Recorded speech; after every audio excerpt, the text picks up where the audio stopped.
परीक्षेच्या 2 दिवस आधी प्रीतीचा मेसेज आला की नेहाने तिचं नाव कॉलेजमधून काढून घेतलं आहे. बहुतेक ती पुढे शिकणारच नाहीये. मी तो मेसेज 2दा वाचला आणि डिलीट करून टाकला.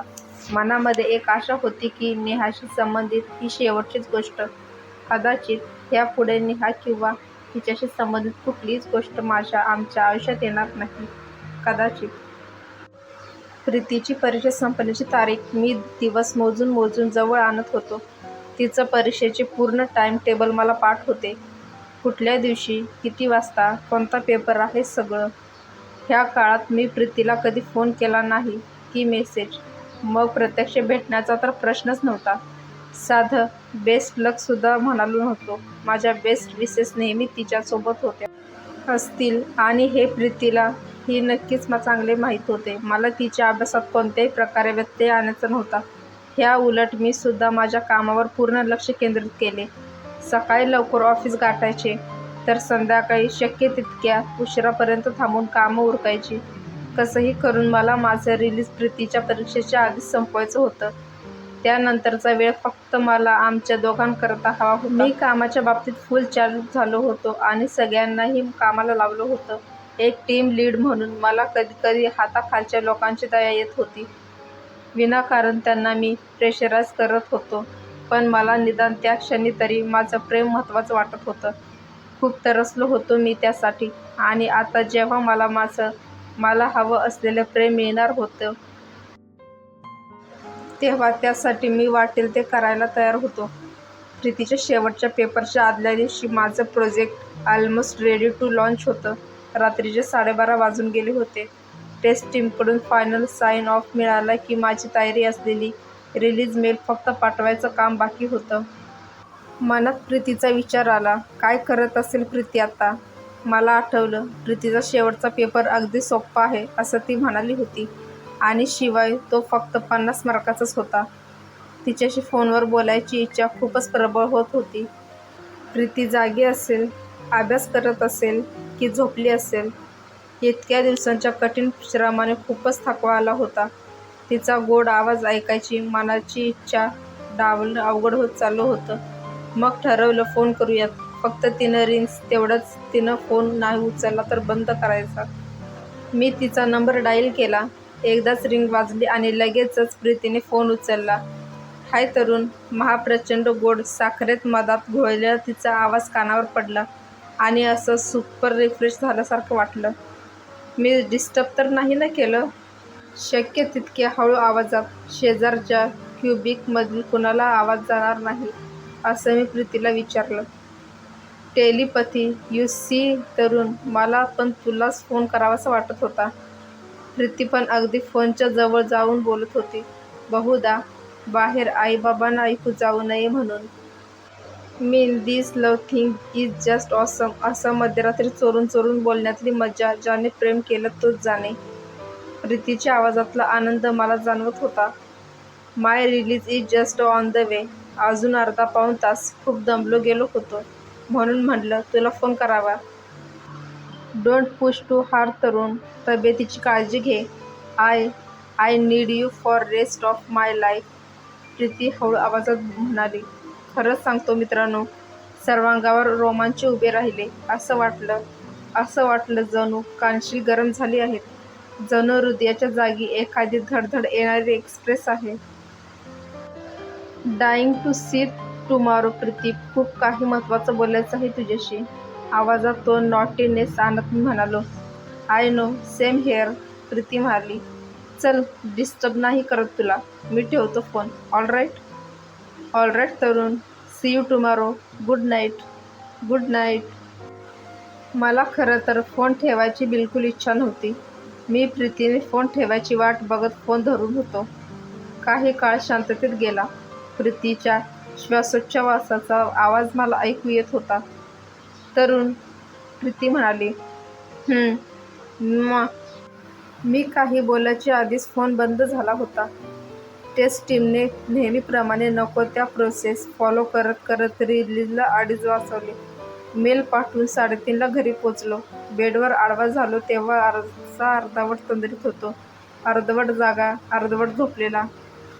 प्रीतीच्या आठवणीतच कधीतरी झोप लागली. सकाळी जाग आली ते आईने मोठ्या आवाजात चालू ठेवलेल्या मिक्सरच्या आवाजाने. घड्याळात बघितले तेव्हा 10:45 होऊन गेले होते. अजून 15 मिनिटं आणि प्रीतीचा शेवटचा पेपर सुरू होणार होता आणि 2 तासानंतर मी माझ्या प्रीतीला भेटणार होतो. मी आरशात तोंड बघितले. रिलीजने माझी पूर्ण वाट लावली होती. केस, दाढी वाढली होती. चेहरा ओढल्यासारखा झाला होता. डोळे निस्तेज झाले होते. पटकन कपडे बदलले आणि सलूनला पळालो. पाऊण तासानंतर केस दाढी कापून कटिंगवाल्याच्या हाताचा मस्त हेड आणि फेस मसाज घेतल्यावर जरा माणसात आल्यासारखे वाटले. घरी येऊन हॉट शॉवरने आंघोळ केली आणि फेवरेट शर्ट पॅन्ट चढवली. घड्याळात 12 वाजत होते तेवढ्यात मोबाईल वाजला. प्रीतीचा फोन होता. मी घड्याळात पुन्हा पुन्हा बघितले. प्रीतीचा पेपर तर 1 वाजता संपणार होता. हॅलो.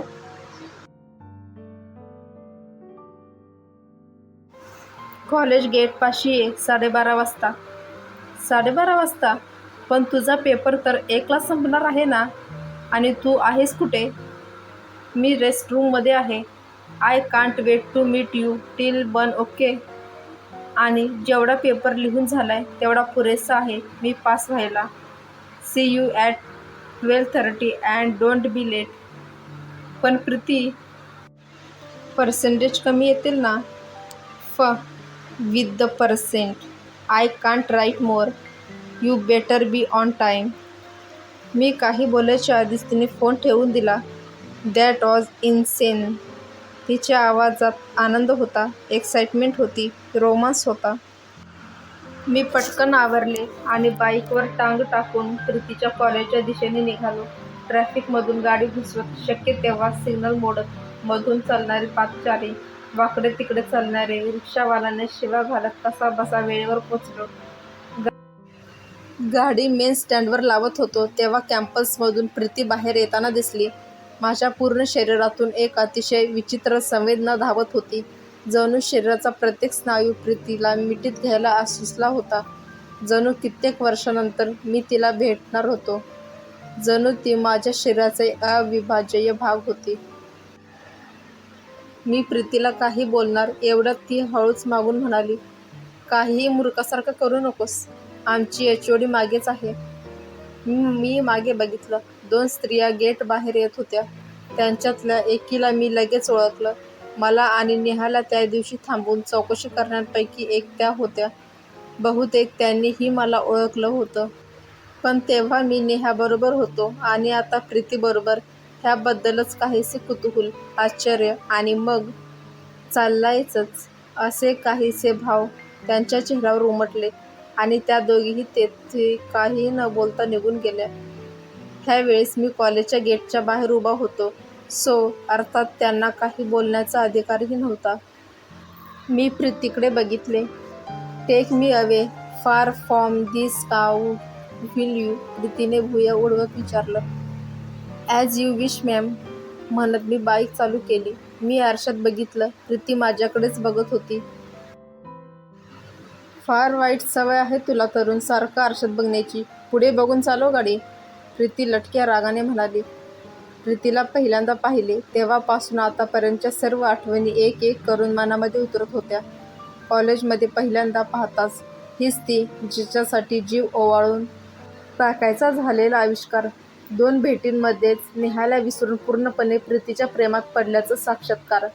नेहाच्या लग्नात बार असूनही केवळ मला भेटायला आलेली प्रीती. नेहाच्या घरी पूजेला जाताना बाईकवर घालवले ते सुंदर क्षण, तिचा पहिला स्पर्श, सिटी लायब्ररीमध्ये ते चोरटे कटाक्ष, बँगलोरला जाताना विमानात प्रीतीशी बोलण्यात घालवलेले ते अविस्मरणीय क्षण, आनंदाच्या हिंदोळ्यावरून निराशेच्या गर्तेत कोसळवणारे बँगलोरचे ते 2-3 दिवस, प्रीतीशिवाय घालवलेले ते 2-3 आठवडे आणि नेहाशी माझ्या बाजूने माझ्यासाठी भांडणारी प्रीती. सगळं काही जणू मनामध्ये कोरलं गेलं होतं, कायमचंच. कसला विचार करतो आहेस? प्रीतीच्या आवाजाने भानावर आलो. काही नाही, असंच सगळं स्वप्नतच ते. आठवत होतं मागचं सगळं. कुणासाठी तरी जीव इतका तुटत होता की वाटतं आज ते स्वप्न पूर्ण झालं.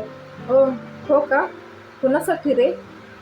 आहे. अशीच एक गोड गोड मुलगी आहे. साधारण 20-25 किलोमीटर गेल्यावर गावाबाहेर एक टेकडीवजा डोंगराकडे जाणाऱ्या रस्त्याने गाडी वळवली. आजूबाजूला दाट झाडी होती. क्षणार्धात हवेत गारठा पसरला. थोड्या खराब रस्त्याने गेल्यावर पुढे एक मोठा पठार होतं. तेथे गाडी थांबवली. तेथून खालच्या गावाचा मस्त व्ह्यू दिसत होता. वाव, काय मस्त जागा आहे ही तरुण. नेहाबरोबर इथे नेहमी यायचंच का रे? प्रीतीने थट्ट्याने विचारलं. मी चिडून एक जळजळीत कटाक्ष प्रीतीकडे टाकला. बास ना आता, निदान इथे तरी नको ना नेहा? सॉरी. प्रीतीने दोन्ही हाताने आपले कान पकडले. सर्वत्र प्रचंड शांतता होती. फक्त वाऱ्याचा आणि वाऱ्याने हलणाऱ्या झाडांचाच आवाज. मी आणि प्रीती एकमेकांकडे बघत उभं होतो. मी दोन्ही हात हवेत पसरले. प्रीती माझ्यापासून काही पावलं लांब होती. ती स्वतःशीच हसली आणि मान खाली घालून 2 पावलं चालत आली आणि मग पळत पळत येऊन मला घट्ट बिलगली. बस, ह्यासाठीच तर केला होता हा सगळा अट्टहास. मनामध्ये एक विचार येऊन गेला. किती क्षण, किती वेळ आम्ही दोघं एकमेकांच्या मिठीत होतो काय माहीत. जणू सभोवतालचा पूर्ण विसर पडला होता. जणू आजूबाजूला काहीच नव्हतेच. कदाचित आम्ही या दुनियेत, त्या पृथ्वीवरच नव्हतो. लोक म्हणतात स्वर्ग कुणी पाहिलाय? आज छाती ठोकपणे मी सांगू शकतो, हो, मी स्वर्ग पाहिलाय. मी स्वर्ग पाहिलाय.